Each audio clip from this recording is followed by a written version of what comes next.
Revenge with Karen. Hey Karen, you think we'll pass the quarterly check again? Ralph hollered from behind his beat-up forklift, one hand waving, the other nursing a gas station coffee that had clearly seen better days. Only if you remember to check the pallet weights this time, Karen shot back, grinning like she hadn't already fixed that exact issue before anyone even knew it was a problem. It was 7:58 a.m. Karen Harper's steel-toed boots were already echoing through Halcyon Components' south wing, the one with the wonky floor tile she kept meaning to log, the coffee maker that sputtered like a dying goat, and the temperature sensor that never read above 61 degrees even when hell broke loose. She liked it that way. Predictable. Not perfect. She wasn't a rom-com character, but steady. The kind of place where the janitor nodded at her with respect, not pity. People asked her if she'd had her coffee, yet before they even tried to talk specs. 15 years in, Karen didn't just work at Halcyon. She was Halcyon, or at least the duct tape holding it together while everyone else played corporate musical chairs and mispronounced compliance. She took a long drag from her thermos, black, no sugar, no nonsense, and headed to the loading dock to sign off on a shipment. 3 pallets of microvalves, shrink-wrapped and tagged exactly the way she taught operations back in '09, when half the current staff were still in high school or playing beer pong at Ohio State. Clipboard in hand, she double-checked the lot numbers. Not because she had to, but because last quarter a junior rep mislabeled a batch and nearly cost them a $4.2M aerospace contract. She caught it, quietly. No showboating, just a quick fix and a memo no one read. Karen didn't chase promotions. She chased accuracy. And frankly, if you didn't notice her, it meant the place was running damn well. Speaking of unnoticed things real quick, while you're here, if this story's got your blood pressure rising, or you're the type who triple checks your email drafts for typos, maybe hit that subscribe button and throw us a like. It helps more than you think, and honestly, it lets the team know folks actually enjoy this madness. Anyway, she moved from the dock to her cubicle, the one tucked under the flickering light that she never bothered to report anymore. Pulled up the compliance dashboard. Everything was green. Vendor certificates updated. Employee safety training logged. The good kind of silence, where systems hum and no one's screaming across the plant floor. By 9:12 a.m., she'd updated the ISO checklist, flagged a discrepancy in the coolant valve spec sheet, approved a change order request for a vendor that still faxed everything like it was 1997. Barry from upstairs stopped by to ask if the EPA inspection was next week or the week after. She answered without looking up. I moved it up. You're welcome. That was the thing. Karen didn't need recognition. But damn if it wasn't funny how often people came running when things started to burn, like she had a fire extinguisher in her purse. Lunch was tuna salad, usual, eaten next to the records cabinet because the break room had turned into a frat house ever since they hired that new warehouse manager who thought team building meant Mario Kart tournaments and mozzarella sticks. She didn't mind. She liked hearing the drone of forklifts, the occasional beep of a scanner, real work sounds. At 3:47 p.m., she caught a typo in a third-party calibration form, corrected it, sent it back. No reply. Typical. 4:12, she emailed procurement to warn them vendor 612 insurance was about to lapse. No reply, also typical. But when she passed by the break room that afternoon, she noticed something new. A young woman, fresh face, tight ponytail, aggressively tapping on a company-issued laptop, wearing heels that screamed never walked a shop floor and AirPods in like she was above the ambient grind of machines. Karen paused, only for a second, then kept walking. She didn't know it yet, but that little pause, that was the tectonic shift, the quiet beginning of the unravel, and she could feel it in her bones like winter storm pressure. Cold, subtle, crawling up the back of her neck. The funny thing about routine is it only takes one outsider to start poking holes, especially if they think they're the genius holding the needle. Synergy, folks. That's what we're after. The voice hit like a wet slap on a cold morning, too chipper, too confident, too damn loud for 8:06 a.m. Karen looked up from her desk and saw the embodiment of a LinkedIn fever dream, tailored navy blazer, hair gelled like a windshield in a hailstorm, and a smile that said, I've read 7 habits and still don't tip waiters. Chad. Chad from Denver. Chad with a background in agile systems and culture reinvention. Chad, who called himself a people-first growth disruptor in his intro email, which he signed off with Let's Grind, was Halcyon's new plant operations supervisor, which meant, technically, Karen now reported to him, Not that she needed supervision. But no one asked her, of course. At the morning huddle, he stepped in like he'd been there for years. "We'll be implementing a more nimble feedback loop," he said, waving around an iPad like it granted divine authority. "That means streamlining legacy protocols, no offense to how it's been done." He glanced, smiled, right at her. Karen stood silent, holding her clipboard like a shield. By Wednesday, Chad was calling her documentation style thorough, but let's say, dated. He printed out her inspection flowchart and drew circles around steps he called non-essential, then passed it around the team like it was a group project in freshman psych. She said nothing, just noted that the circles were the exact steps that kept their FAA compliance intact for 6 consecutive quarters. Thursday brought in Kylie. Kylie, the intern Karen trained 2 summers ago, who once asked if ISO was that thing with the triangle logo. She was now reintroduced as a compliance innovation analyst, which sounded like a fake job until you saw her swipe into the building with a new keycard and the same corporate lanyard Karen had worn for over a decade. "Karen, I'd like Kylie to shadow you," Chad said, standing in the middle of the break room like a motivational speaker cornered in a Chili's. Karen blinked. "Shadow me for what?" "Oh, just to absorb your process. She's been through a 6 Sigma boot camp," he added, as if that explained why a 28-year-old was now hovering behind her like a lost Roomba. Kylie beamed. "I'm so excited to learn everything you do, and maybe show you a few shortcuts, too." Karen stared at her like she was a talking Pinterest board. Within a week, her inbox was half as full. Tasks reassigned. Vendor reviews redirected. Inspection sign-offs reallocated for bandwidth. Kylie chirped constantly about modern solutions and leveraging automation, which usually meant renaming Excel files and making color-coded tabs. One afternoon, Karen watched Kylie delete a compliance log entry without verifying the serial batch. She opened her mouth, then closed it. The moment was already gone, like trying to catch soup with a fork. She found herself logging into the ISO compliance portal late at night, not to fix anything, but just to remind herself her name was still the one on the filings. Her certifications, her approvals, her initials. The foundation hadn't shifted yet, just the paint. HR sent a calendar invite labeled Routine Performance Sync. No context. Karen clicked accept without blinking. She walked the line, still smiled at the operators, but her laughter started to stall. Like a worn-out machine, still turning but starting to groan under someone else's weight. Ralph from the forklift asked her if she was okay. She said, "Fine." Then went and stood in the quality records room for 5 full minutes, just breathing in the paper and the silence and the scent of toner. That room didn't lie. It didn't gossip. It didn't get impressed by buzzwords. But outside of it, the air was different now, lighter but not in a good way. Like someone had opened a window in a house no one asked to be aired out. She came in early, stayed late, still caught Kylie printing training logs with the wrong time zone stamps. Still stayed silent, professional. That was the word she clung to, like a cross, like a damn flotation device. But even she knew it only floats so long before the waves start coming in. It was a Wednesday when the first red flag tripped her radar, not dramatic, not flashing neon, just off.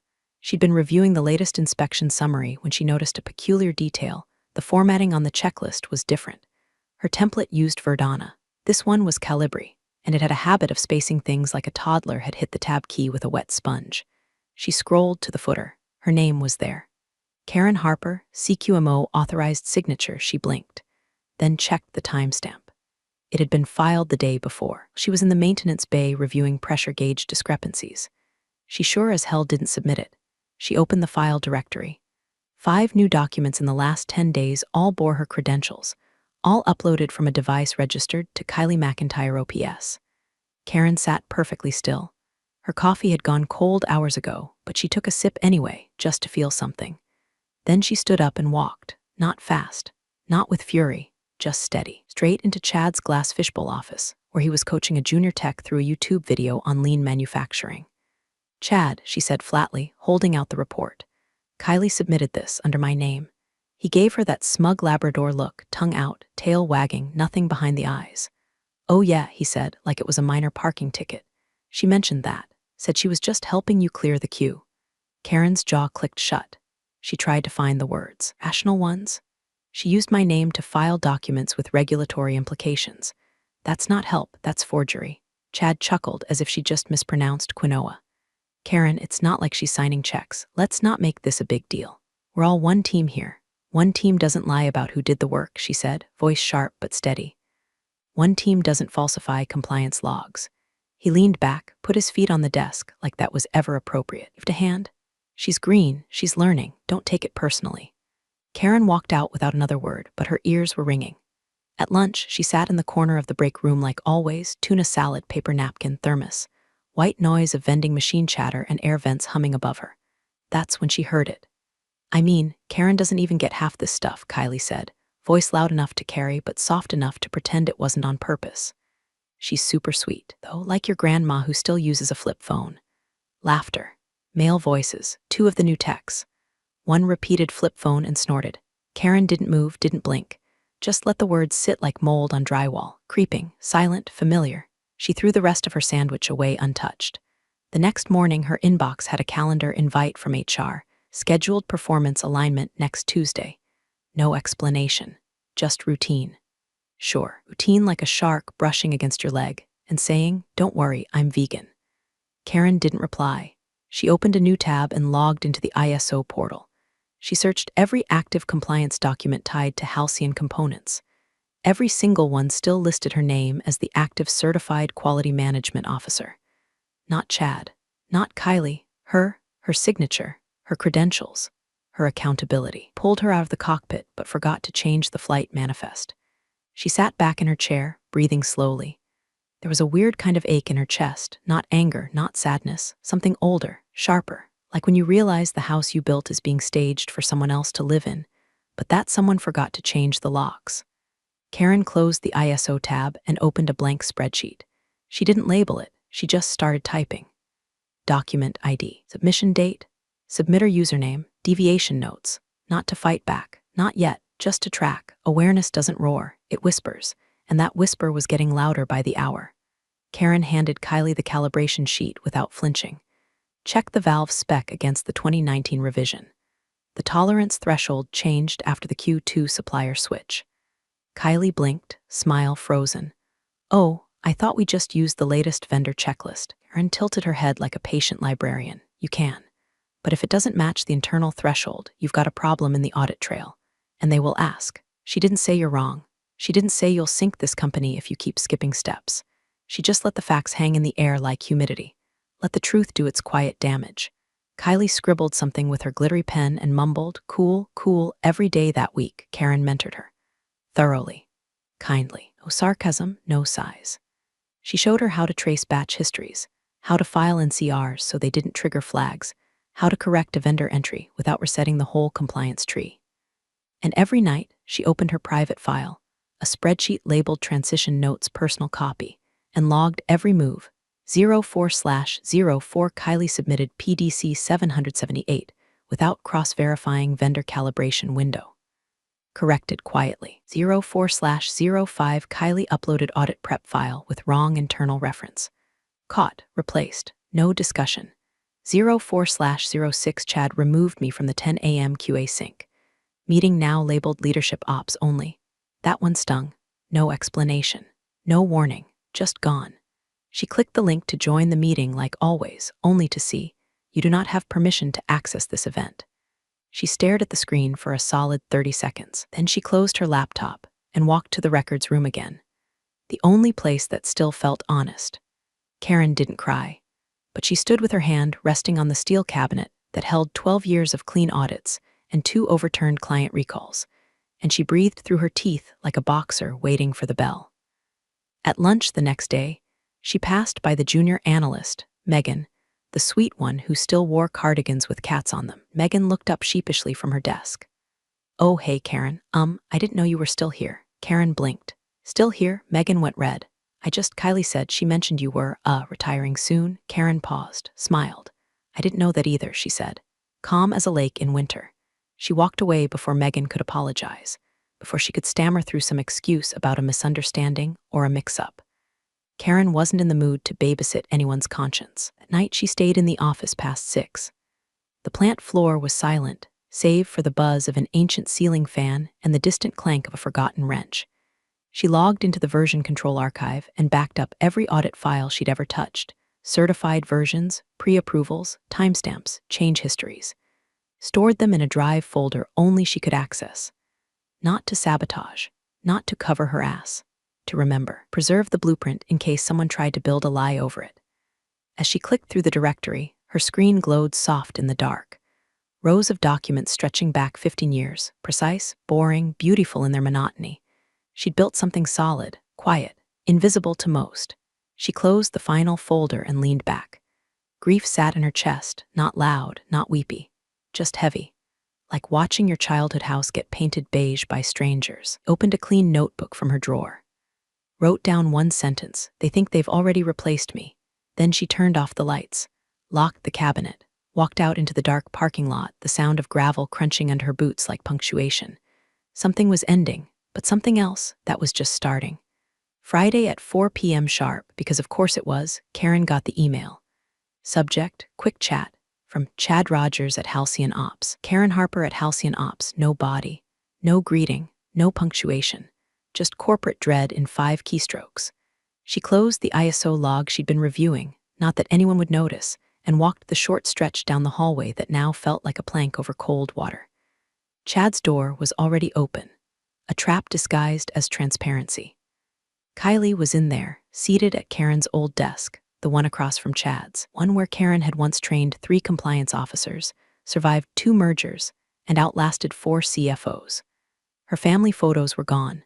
The little mug with "I inspect what you expect" was gone, replaced with a potted succulent and Kylie's rose gold laptop. Karen stepped in. Chad gestured to the chair like a substitute teacher hosting office hours he didn't understand. He cleared his throat, eyes darting everywhere but her face.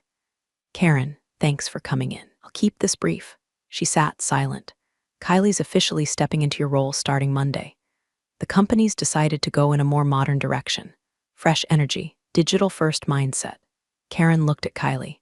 Kylie smiled like someone posing for a LinkedIn banner, chin tilted, expression plastic. Chad continued, oblivious. "This isn't personal. We really appreciate everything you've done here. You've been dependable." He said it like he was describing a refrigerator that just broke warranty. "We'll get IT to deactivate your access by EOD. No need to wrap anything up." Kylie's got it handled. Karen turned to Kylie again. The girl nodded enthusiastically, clearly thinking this was some kind of ceremonial passing of the torch. "Of course," Karen said finally. Her voice was even, low, polite to the point of menace. "Best of luck." Had let out a relieved exhale like he'd just disarmed a bomb. Karen stood, slipped the badge off her lanyard, pulled the compliance key, worn smooth from years of use, from her pocket, placed both on Chad's desk, right next to a coffee ring that hadn't been cleaned in a week. She didn't ask about severance. She didn't demand an exit interview. She didn't fight. That was their game. She played hers differently. "Anything else?" she asked. Chad shook his head, already checking his phone like she was a meeting that had run over. Karen turned and walked out, heels echoing on the cheap vinyl floor like a metronome winding down.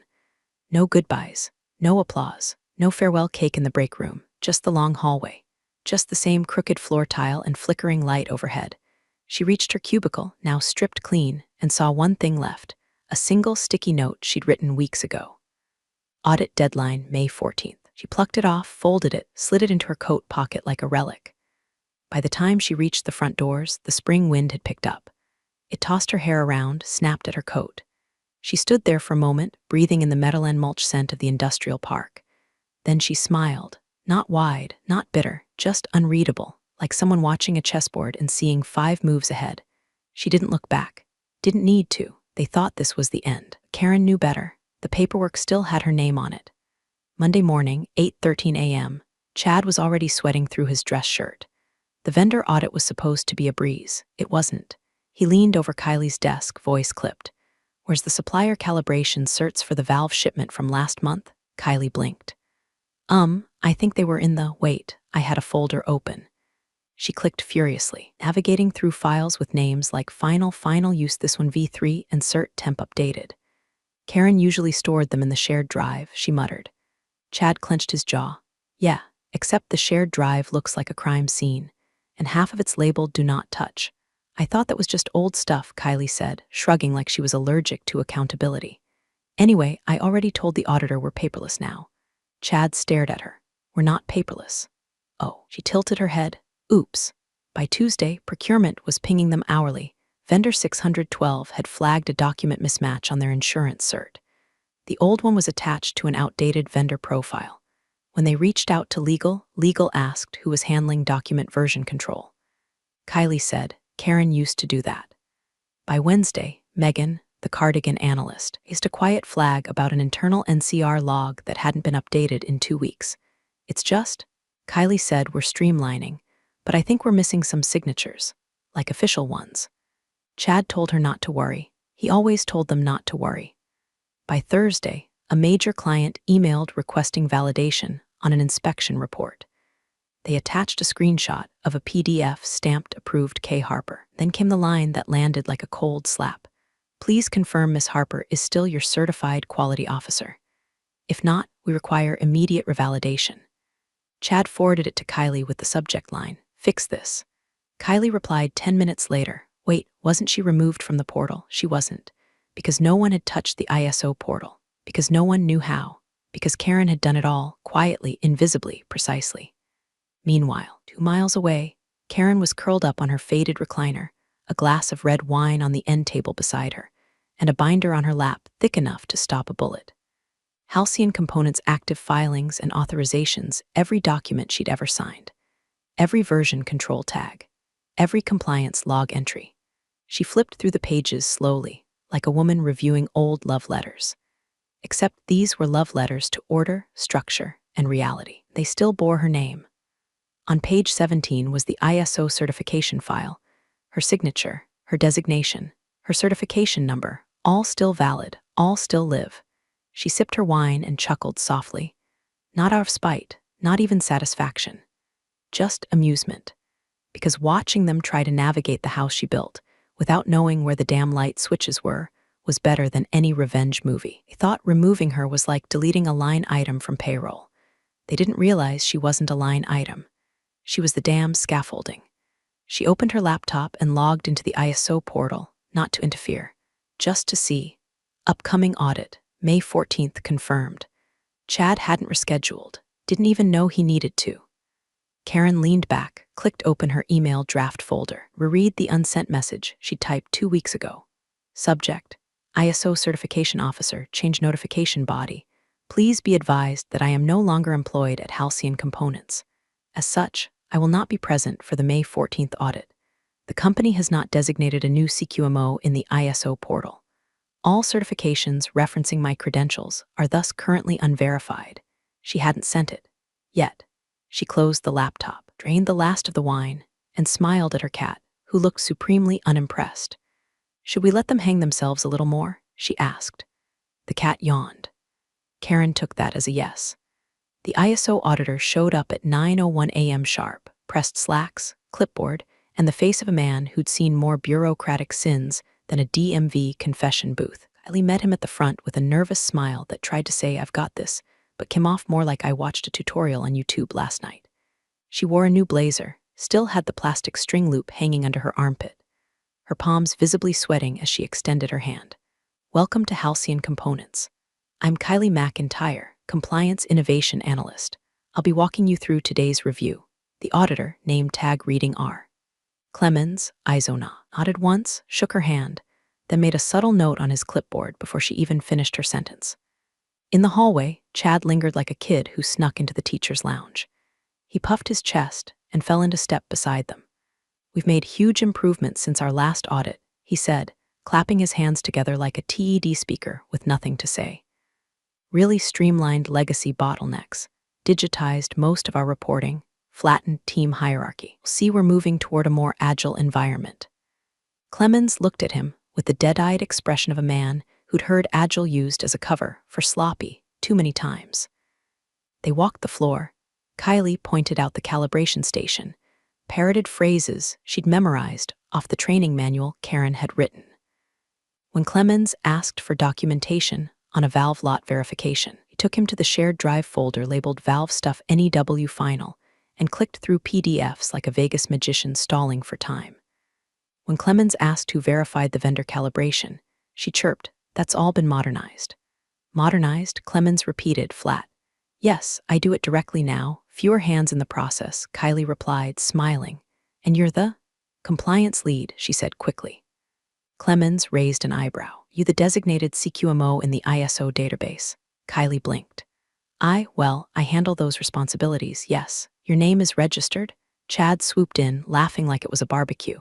We're still in transition, but Kylie's been running point. Trust me, the place never ran smoother. Clemens didn't laugh. He just made another quiet note. They moved into the conference room for document review. The lights hummed overhead. Kylie set down a thick compliance binder, new, stiff, pages barely worn.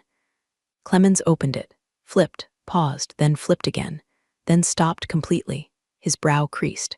He pulled a document out, an internal declaration of compliance responsibilities. Cross-checked it with another sheet, then looked up. Where's Karen Harper? Chad blinked. Sorry, Karen Harper. Certified Quality Management Officer. She's listed on all of these documents as your active authority for ISO certification. Chad cleared his throat. She's no longer with the company. As of last week. Clemens went still, then paled. She's been removed from the organization, but not from the ISO registry. Chad looked at Kylie. Kylie looked at her hands. Well, we haven't, formally, Clemens cut him off. Who has her credentials, her authorization code? Kylie's voice barely squeaked. I thought. Just carried over? Clemens closed the binder. Firmly. That's a catastrophic violation under Section 7.2.1.1. No authorized CQMO present. No transfer protocol filed. You've been operating under a certification that's no longer valid. The room went silent. Chad's mouth opened. No sound. Kylie looked like she might cry or run. Clemens stood slowly. Effective immediately. ISO certification is under suspension pending investigation. Do not attempt to backdate filings. Do not contact the registry until you've submitted a corrective action plan through proper channels. I'll be reporting this today. He clicked his pen closed. Thank you for your time. And with that, he walked out, leaving the door swinging open and the air sucked out of the room like someone had just dropped a grenade in a library. Chad collapsed into the nearest chair. Kylie finally whispered, I didn't know, neither did Chad. Until right now. They thought they'd replaced Karen, but they'd just removed the only person keeping the roof from caving in. The clipboard hit the table with a sound that felt like a courtroom gavel. You're in violation of ISO 9001 Section 7.2.1.1, operating without a designated, certified quality officer. Your certification is immediately suspended. Clemens didn't raise his voice. He didn't need to. The words landed like mortar fire in the room. Kylie looked like someone had just unplugged her brain. Chad opened his mouth, but no words came. His jaw worked like a fish in a plastic bag, flopping, useless. Clemens stood, packed his binder, clicked his pen. Each movement surgical, final. If you'd like to submit a corrective action plan, he said coldly, need to find someone who still holds the proper credentials. And they better not be learning the job on YouTube. And then he left. No handshake, no good luck. Just the sound of his dress shoes tapping down the hallway and the automatic front doors sliding shut behind him. 3 minutes later, the phone rang. It was the client from Chicago. Aerospace contracts. 7 figures a quarter. Yeah, the rep said, sharp and clinical. We got the audit alert. ISO cert suspended? That true? Chad tried to explain, tried to spin it into some bureaucratic delay, but it was too late. We can't afford the risk, the voice snapped. Canceling all pending shipments. We'll revisit once your compliance is restored, if it gets restored. Click. Silence. Kylie finally spoke, voice shaking. Should we call Karen? Chad snapped his head toward her. No, we're fixing this internally. But internally was on fire. By 2 p.m., CEO's assistant was blowing up Chad's phone. Where's the auditor's report?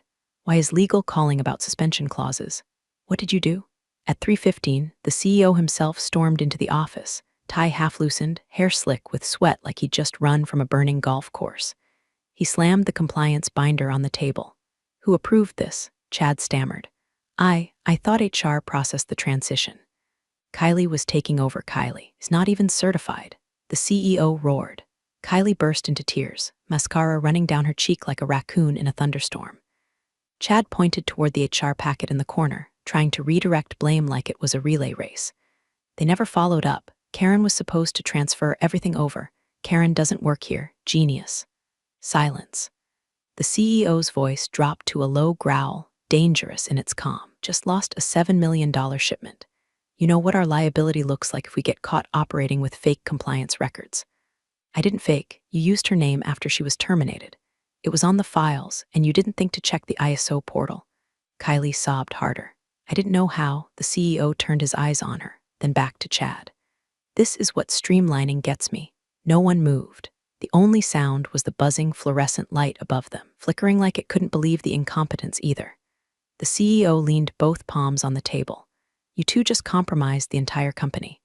If our insurer pulls our liability coverage, we're done. You understand that? Chad finally sat, face pale, sweat bleeding through his shirt in half moons. He looked like someone who just realized the GPS had been lying for miles, and they were already off the cliff. The CEO pointed toward the door. Fix this, or start packing. And then he left. The door didn't slam, but the silence afterward was louder than any explosion.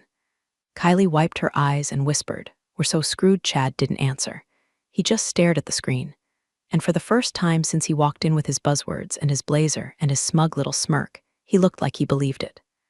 The porch swing creaked gently under Karen's weight as she pushed it with one heel, tea in one hand, half-read dog-eared mystery novel in the other. Spring air drifted through the screens, smelling like damp earth and wisteria. Birds argued in the neighbor's maple tree. Somewhere in the distance, someone was mowing a lawn without any pattern or purpose. Karen smiled. Her phone buzzed once, then again. She ignored it at first. Let it sit there on the wicker side table, next to a tiny jar of lemon honey and her old badge, now repurposed as a bookmark. Then it buzzed again, this time with the low chime of something official. She picked it up. 3 unread emails. The first, subject, Opportunity Regulatory Oversight Role available from Raymond Clemens at North Audit ISOnet. Hi Karen, my cousin passed along your name, said you were the only reason Halcyon ever kept their certification. We've got a position open at Regional Review. Very flexible, pays well. Interested? She sipped her tea, smirked. Second email, subject, Urgent Request Temporary Support from CEO at Halcyon Components.com. Karen, I'm authorized to reach out and ask. Would you consider consulting for us on a short-term basis? Strictly transitional. We need to file a corrective action plan and restore our ISO status. Legal says you're still the listed officer. We'll compensate you fairly. Let us know ASAP. Karen stared at the screen. Her reflection blinked back at her. Calm, unbothered. She put the mug down. Let her fingers hover over the keyboard. Then typed, You already replaced me. Best of luck. She hit send, no fanfare, no signature. Just facts. She closed the phone, picked up her book. Then the phone buzzed again. Third email, subject, $180K offer full autonomy, remote optional from HR at Precision Systems Corp.com. Karen, we heard what happened at Halcyon. Your name's been coming up a lot this week. Like to offer you a leadership role in our compliance division. Full autonomy, remote optional, starting package, $180,000. Let us know if you'd like to talk. Karen didn't smile right away. She just set the phone down like it was warm glass, reached for her tea, and leaned back into the porch swing. The wind rustled the trees like applause. Inside the house, the cat scratched lazily at the window screen. Karen pulled out her laptop, not to respond, just to update one thing, her LinkedIn profile. She deleted her job title, removed every old bullet point, then typed one single sentence, former quality manager, still certified, still watching. She clicked save, closed the lid, and rocked. Big thanks, you legends of the old office days. Subscribe to keep the switch-flicking chaos alive. Your ex-boss is shaking in their loafers.